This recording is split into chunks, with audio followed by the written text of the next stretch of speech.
News 24 এর আজকের সর্বশেষ সংবাদে প্রথমেই জানিয়ে দিচ্ছি সংবাদ শিরোনাম। নারায়ণগঞ্জে আইনজীবীদের উপর হামলা পরিকল্পিত, দাবি মির্জা ফখরুলের। রয়েছে আল জাজিরার প্রতিবেদনের পেছনে তারেক রহমান সহ বিরোধী দলীয় নেতাকর্মীদের হাত রয়েছে। জানাবো মিয়ানমার সীমান্তে বিজিবির নিরাপত্তা জোরদার। থাকছে প্রতিষ্ঠার শুরু থেকে জঙ্গিবাদের সহায়তায় আল জাজিরা। এছাড়া জানাবো রাজশাহীতে প্রায় একই সময় ৩ স্থানে আগুন, এবং সবশেষে রয়েছে আল জাজিরার প্রতিবেদন ভ্রান্ত ও ভিত্তিহীন, বিবৃতি প্রদান করেছে সেনা সদর দপ্তর। পুরো খবর পেতে ভিডিওটি শেষ পর্যন্ত দেখুন। সর্বশেষ সংবাদ পেতে চ্যানেলটি সাবস্ক্রাইব করুন। এবার বিস্তারিত। নারায়ণগঞ্জে আইনজীবীদের উপর হামলা পরিকল্পিত, মন্তব্য মির্জা ফখরুলের। নারায়ণগঞ্জ জেলা আইনজীবী সমিতির নির্বাচনে বার ভবনে প্রবেশ করে আইনজীবী ও সাংবাদিকদের উপর আওয়ামী সশস্ত্র সন্ত্রাসীদের কাপুরুষোচিত ও ন্যক্কারজনক হামলা ও তাদেরকে আহত করার ঘটনাকে সুপরিকল্পিত আখ্যা দিয়ে দেশের আইন শৃঙ্খলা পরিস্থিতির চরম অবনতিতে গভীর উদ্বেগ প্রকাশ করে নিন্দা ও প্রতিবাদ জানিয়েছেন বিএনপি মহাসচিব মির্জা ফখরুল ইসলাম আলমগীর। মঙ্গলবার বিএনপির সহ দপ্তর সম্পাদক মনির হোসেন স্বাক্ষরিত গণমাধ্যমে পাঠানো এক সংবাদ বিজ্ঞপ্তিতে তিনি নিন্দা ও প্রতিবাদ জানান। বিবৃতিতে মির্জা ফখরুল ইসলাম আলমগীর বলেন, বর্তমান অবৈধ সরকারের শাসন আমলে দেশব্যাপী চলছে অন্যায়, অবিচার ও সন্ত্রাসী কর্মকাণ্ডের নারকীয় উৎসব। দেশে আইন কানুনের ন্যূনতম চিহ্ন নেই বলে শুধু বিএনপি ও বিরোধী দলীয় নেতাকর্মীরাই আওয়ামী সন্ত্রাসীদের দ্বারা হামলার শিকার হচ্ছে না, আইনজীবী ও সাংবাদিকদেরকেও এই পৈশাচিক হামলা থেকে রেহাই দেওয়া হচ্ছে না। আর এক্ষেত্রে আইন শৃঙ্খলা বাহিনী সবকিছু দেখেও না দেখার কৌশল অবলম্বন করছে এবং সন্ত্রাসীদের বিরুদ্ধে যথাযথ শাস্তিমূলক ব্যবস্থা গ্রহণ করছে না। ফলে সন্ত্রাসীরা আরো বীর দর্পে সন্ত্রাসী কর্মকাণ্ড চালিয়ে দেশে এক ভয়ানক ত্রাসের রাজত্ব কায়েম করেছে। বিএনপি মহাসচিব বলেন, গত ২৮ জানুয়ারি আইনজীবী ও সাংবাদিকদের উপর আওয়ামী সন্ত্রাসীদের বর্বরোচিত হামলা ও তাদেরকে আহত করার ঘটনায় আমি ধিক্কার জানাই। বর্তমান সরকারের ছত্রছায়ায় এটি একটি ন্যক্কারজনক ও জঘন্য ঘটনা হিসাবে ইতিহাসের পাতায় আরো একটি সাক্ষী হয়ে থাকবে। তিনি বলেন, বিরোধী দল ও মতের মানুষ সহ সাধারণ মানুষ আজ কোথাও কোনো নিরাপত্তা নেই, তা আবারও প্রমাণ করল বর্তমান গণবিরোধী ও জনবিচ্ছিন্ন সরকার। এ সময় তিনি আওয়ামী ভয়াবহ দুঃশাসন থেকে নিস্তার লাভ, দলমত নির্বিশেষে সকলকে ঐক্যবদ্ধ হয়ে আন্দোলনে ঝাঁপিয়ে পড়ার আহ্বান জানান। আল জাজিরার প্রতিবেদনে তারেক রহমান সহ যাদের হাত রয়েছে। কাতার ভিত্তিক গণমাধ্যম আল জাজিরার অল প্রাইম মিনিস্টার্স ম্যান শিরোনামে একটি অনুসন্ধানী প্রতিবেদন দেশজুড়ে এখন আলোচনার কেন্দ্রবিন্দু। ওই প্রতিবেদন ঘিরে চলছে আলোচনা সমালোচনা। বাংলাদেশের বিভিন্ন ইস্যু নিয়ে ইতিপূর্বেও আল জাজিরায় প্রকাশিত খবর নিয়ে রয়েছে নানা বিতর্ক। এ নিয়ে সংবাদ মাধ্যমটির বেশ সমালোচনাও করেছে দেশের বেশ কিছু গণমাধ্যম। সোমবার প্রকাশিত ওই প্রতিবেদনটির উপর ভিত্তি করে দেশের একটি অনলাইন গণমাধ্যম বাংলা ইনসাইডার আল জাজিরার প্রতিবেদন অল তারেকস ম্যান শিরোনামে একটি অনুসন্ধানী প্রতিবেদন প্রকাশ করে। প্রতিবেদনটি হুবহু তুলে ধরা হলো। গতরাতে বিতর্কিত গণমাধ্যম আল জাজিরা বাংলাদেশ বিষয়ক এক অনুসন্ধানী প্রতিবেদন প্রকাশ করেছে।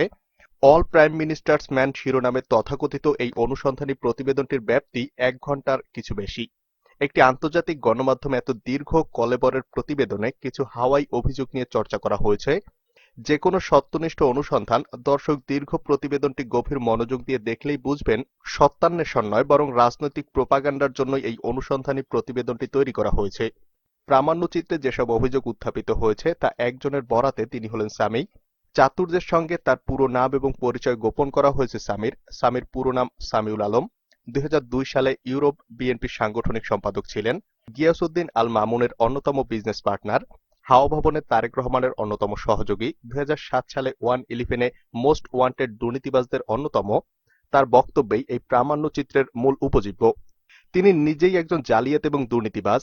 এই প্রামাণ্যচিত্রে দুজন বক্তব্য রেখেছেন, একজন বিতর্কিত নেত্র নিউজের তাসনিম খলিল, অন্যজন যুদ্ধাপরাধীদের এজেন্ট এবং তারেক রহমানের বেতনভুক্ত উপদেষ্টা ডক্টর কামাল হোসেনের জামাতা ডেভিড বার্গম্যান। এদের বক্তব্য থেকেই বোঝা যায় এরা সরকার বিরোধী প্রোপাগান্ডা মিশনে নেমেছে। এই প্রামাণ্যচিত্রে আরও একজনের কণ্ঠস্বর শোনা যায়, যিনি তার চেহারা দেখাননি। তিনি হলেন কনক সরোয়ার। কনক সরোয়ার সরাসরি তারেকের কর্মচারী। লন্ডনে পলাতক আসামি তারেক রহমানের নির্দেশে নির্মিত এই প্রামাণ্যচিত্রটা দেখলেই বোঝা যায় এই প্রোপাগান্ডার মূল লক্ষ্য বাংলাদেশে অস্থিতিশীল পরিস্থিতি তৈরি করা। তারেক রহমানের অনুগতরা মিলে এটি বানিয়েছে। কোনো সলিড তথ্য উপাত্ত না থাকলেও প্রামাণ্যচিত্রে ফিল্মি কায়দায় সুপার এডিটিং আছে ভয়েস টেম্পারিং। বিপুল ব্যয় হয়েছে প্রামাণ্যচিত্রটি নির্মাণে। বাংলাদেশ ছাড়াও সিঙ্গাপুর, মালয়েশিয়া, হাঙ্গেরি এবং ফ্রান্সে এর দৃশ্যায়ন হয়েছে। তবে সব অপরাধী অপরাধের একটা করে প্রমাণ রাখে। এই প্রামাণ্যচিত্রে এরকম অসংখ্য অসঙ্গতি রয়েছে। প্রামাণ্যচিত্রটা যে উদ্দেশ্যপূর্ণভাবে নির্মিত তার বেশ কিছু প্রমাণ আছে। প্রামাণ্যচিত্রের শুরুতেই হারিসকে বলা হয়েছে সাইকোপ্যাথ, মানসিক ভারসাম্যহীন একজন ব্যক্তির কোনো বক্তব্যই বিবেচনার দাবি রাখে না। এই তথ্য বোধহয় তারেকের অনুগত ভাড়াটে তথাকথিত সাংবাদিকরা বোঝে নাই। এখানে তারেক রহমানের বিজনেস পার্টনার ক্যাসিনো সম্রাট সেলিম প্রধানকে এনে আরেকটা কাজ করা হয়েছে। সবাই বুঝেছে একজন দুর্নীতিবাজের টাকায় আরেকজনকে দুর্নীতিবাজ বলার চেষ্টা হয়েছে এই প্রামাণ্যচিত্রে। প্রতিষ্ঠার শুরু থেকেই জঙ্গিবাদের সহায়তায় আল জাজিরা। বাংলাদেশ নিয়ে কাতার ভিত্তিক গণমাধ্যম আল জাজিরার মিথ্যাচার নতুন নয়। এর আগেও হেফাজতের সমাবেশে পুলিশের অভিযানে অসংখ্য মানুষকে হত্যা করে লাশ গুম করার ভিত্তিহীন খবর প্রচার করেছিল তারা। এছাড়া জামায়াতের টাকা খেয়ে যুদ্ধাপরাধের বিচারকে প্রশ্নবিদ্ধ করতে বিতর্কিত প্রতিবেদন প্রচারেরও অভিযোগ রয়েছে আল জাজিরার বিরুদ্ধে। 2013 সালের মে হেফাজতের সমাবেশে পুলিশের অভিযানে অসংখ্য মানুষকে হত্যা করার ভিত্তিহীন খবর প্রচার করে কাতার ভিত্তিক গণমাধ্যম আল জাজিরা। প্রতিবেদনে বলা হয় হত্যার পর লাশ গুম করে আইনশৃঙ্খলা বাহিনী। একজন বাক প্রতিবন্ধী তাদের নাকি জানিয়েছেন 40 জনের অধিক ব্যক্তিকে কবর দেওয়া হয়েছে। পরবর্তীতে গণমাধ্যমের অনুসন্ধানে এর কোনো সত্যতা মেলেনি।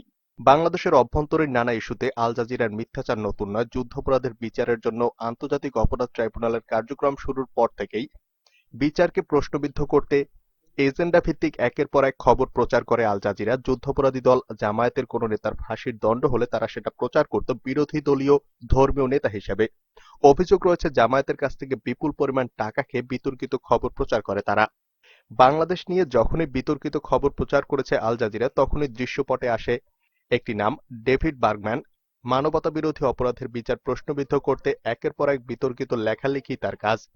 সাকা চৌধুরী সাঈদীকে নিয়ে পক্ষপাতমূলক ব্লগ লেখায় তাকে সতর্ক করা হয়। মুক্তিযুদ্ধে শহীদদের সংখ্যা নিয়ে বিরূপ মন্তব্য করা সহ বিতর্কিত কর্মকাণ্ডের কারণে তিনি আন্তর্জাতিক অপরাধ ট্রাইব্যুনালে দণ্ডিত হয়েছেন। অভিযোগ রয়েছে জামায়াতের লবিস্ট হিসেবে ট্রাইব্যুনালকে প্রশ্নবিদ্ধ করতে কাজ করে আসছেন ডেভিড বার্গম্যান। মূলত ডেভিড বার্গম্যান এই আল জাজিরার সঙ্গে গাঁটছড়া বেঁধে যুদ্ধাপরাধের বিচার কাজ প্রশ্নবিদ্ধ করে আসছেন বলে মনে করেন ট্রাইব্যুনালের প্রসিকিউটররা। দেশে বিদেশে বাংলাদেশের সুনাম ক্ষুণ্ণ করতে আবারও নতুন এজেন্ডা নিয়ে মাঠে নেমেছে বার্গম্যান ও আল জাজিরা। কাতার ভিত্তিক আন্তর্জাতিক গণমাধ্যম আল জাজিরা প্রতিষ্ঠার শুরু থেকেই জঙ্গিবাদী রাজনীতিকে সহায়তা করে আসছে। মিথ্যা ও অসত্য তথ্য দেওয়ার দায়ে এরই মধ্যে বিশ্বের বেশ কয়েকটি দেশের টিভি চ্যানেলটির সম্প্রচার বন্ধ করে দেওয়া হয়েছে। মিয়ানমার সীমান্তে বিজিবির নিরাপত্তা জোরদার। বান্দরবনের নাইক্ষ্যংছড়ি উপজেলায় সীমান্ত জুড়ে নিরাপত্তা ব্যবস্থা জোরদার করেছে বিজিবি। মঙ্গলবার সকালে বান্দরবান জেলার নাইক্ষ্যংছড়ি উপজেলার ঘুমঘুম, 22 ফেরি, চাকঢালা, দৌস্ট্রির আশেপাশে সীমান্তবর্তী বর্ডার গার্ড বাংলাদেশ নিরাপত্তা চৌকি বিওপিগুলোতে বাড়তি সতর্কাবস্থা নেওয়া হয়েছে। জেলার দুর্গম থানচি, রুমা ও আলীকদম উপজেলার মিয়ানমার সীমান্ত অঞ্চলেও নিরাপত্তা ব্যবস্থা বাড়ানো হয়েছে। বিজিবি জানায় মিয়ানমারের সার্বিক পরিস্থিতির সার্বক্ষণিক পর্যবেক্ষণ করা হচ্ছে। সীমান্তের নোম্যান্স ল্যান্ডে অবস্থানরত রোহিঙ্গারাও যাতে বাংলাদেশের অভ্যন্তরে অনুপ্রবেশ করতে না পারে সেজন্য নজরদারি বাড়ানো হয়েছে। সীমান্ত অঞ্চলের সব নিরাপত্তা চৌকি, ভিওপি, বাড়তি সতর্কতামূলক বিজিবি সদস্য বাড়ানো হয়েছে। টহল বাড়ানো হয়েছে আগের চেয়েও দ্বিগুণ। স্থানীয় বাসিন্দা সীমান্তবাসী মোহাম্মদ হোসেন ও মোহাম্মদ আলম বলেন, মিয়ানমার সেনাবাহিনী ক্ষমতা দখলের ঘটনায় শূন্য রেখায় আশ্রয় নেওয়া রোহিঙ্গাদের মধ্যে আতঙ্ক দেখা দিয়েছে। শূন্য রেখার রোহিঙ্গারা বাংলাদেশে অনুপ্রবেশের জন্য প্রস্তুতি নিচ্ছে। সীমান্ত পরিস্থিতি স্বাভাবিক থাকলেও সীমান্তবর্তী বাংলাদেশিদের মধ্যে নতুন করে শঙ্কা দেখা দিয়েছে। আতঙ্কে সীমান্তবাসীরা সন্ধ্যার আগেই ঘরের মধ্যে ঢুকে যাচ্ছেন। বিষয়টি নিশ্চিত করে বান্দরবান বিজিবি সেক্টরের দায়িত্বশীল কর্মকর্তা মেজর এখলাস জানান, সীমান্ত পরিস্থিতি স্বাভাবিক রয়েছে। মিয়ানমারের সার্বিক পরিস্থিতি পর্যবেক্ষণ করছে বাংলাদেশ সীমান্তরক্ষী বাহিনী বিজিবি। সতর্কতামূলক সীমান্ত জুড়ে নিরাপত্তা ব্যবস্থা জোরদার করা হয়েছে। ভিওপিগুলোকে রাখা হয়েছে বাড়তি সতর্ক ব্যবস্থায়। কোথাও কোথাও বিজিবির সদস্য সংখ্যা বাড়ানো হয়েছে। কাতার ভিত্তিক টেলিভিশন নেটওয়ার্ক আল জাজিরায় গত 2 ফেব্রুয়ারি রাতে all the prime ministers main শিরোনামে প্রচারিত প্রতিবেদনকে ভ্রান্ত ও ভিত্তিহীন এবং অশুভ অভিপ্রায় উল্লেখ করে তীব্র নিন্দা জানিয়েছে বাংলাদেশ সেনা সদর দপ্তর। গতকাল মঙ্গলবার রাতে আন্তঃবাহিনী জনসংযোগ পরিদপ্তরের সহকারী পরিচালক রাশেদুল আলম খানের স্বাক্ষর করা এক প্রতিবাদ লিপিতে একথা বলা হয়। সেনা সদরের প্রতিবাদ লিপিতে বলা হয়েছে, একটি স্বার্থান্বেষী গোষ্ঠী সাম্প্রতিক সময় দেশকে অস্থিতিশীল করার চেষ্টা করছে। প্রতিবেদনের মন্তব্যকারীরা হলেন আন্তর্জাতিক অপরাধ ট্রাইব্যুনালের একজন দোষী ডেভিড বার্গম্যান, মাদকাসক্তির অভিযোগে বাংলাদেশ মিলিটারি একাডেমি থেকে বহিষ্কার হওয়া সাবেক ক্যাডেট জুলকারনাইন শাহের খান, প্রতিবেদনে সামি হিসাবে আলোচিত, এবং অখ্যাত নেত্র নিউজের প্রধান সম্পাদক তাসনিম খলিল। তাদের অতীত কর্মকাণ্ড এটাই প্রমাণ করে যে এসব স্বার্থান্বেষী ব্যক্তি অশুভ উদ্দেশ্য বাস্তবায়নে একত্র হয়েছেন। সেনা সদর আরও বলেছে, এটি স্পষ্ট নয় যে কিভাবে আল জাজিরার মতো একটি আন্তর্জাতিক নিউজ চ্যানেল একদল অশুভ উদ্দেশ্য বাস্তবায়নকারী ব্যক্তির সঙ্গে কাজ করছে। যারা আগে বিভিন্ন অপরাধের সঙ্গে জড়িত, আধুনিক প্রযুক্তি ব্যবহার করে বিভিন্ন সরকারি, সামাজিক ও ব্যক্তিগত বিষয়ের ভিডিও ক্লিপ একসঙ্গে করে ভিডিও তৈরি করা হয়েছে।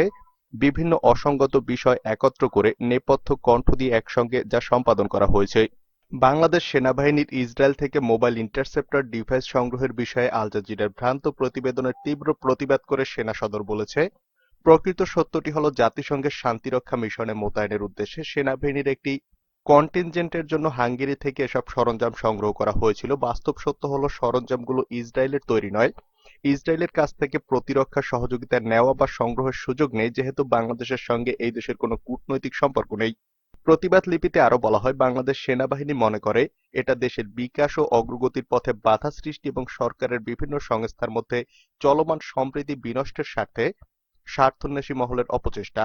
বাংলাদেশ সেনাবাহিনী বর্তমান চেইন অব কমান্ডের অধীনে সুশৃঙ্খল, সুসংগঠিত ও পেশাদার বাহিনী এবং সংবিধান ও সরকারের প্রতি অনুগত। বাংলাদেশ সেনাবাহিনী সর্বদা বাংলাদেশ সরকারের প্রতি শ্রদ্ধাশীল ছিল ও থাকবে। দেশপ্রেমিক সেনাবাহিনী আমাদের প্রিয় মাতৃভূমি ও দেশ গঠনের প্রয়াসে অবদান রাখবে।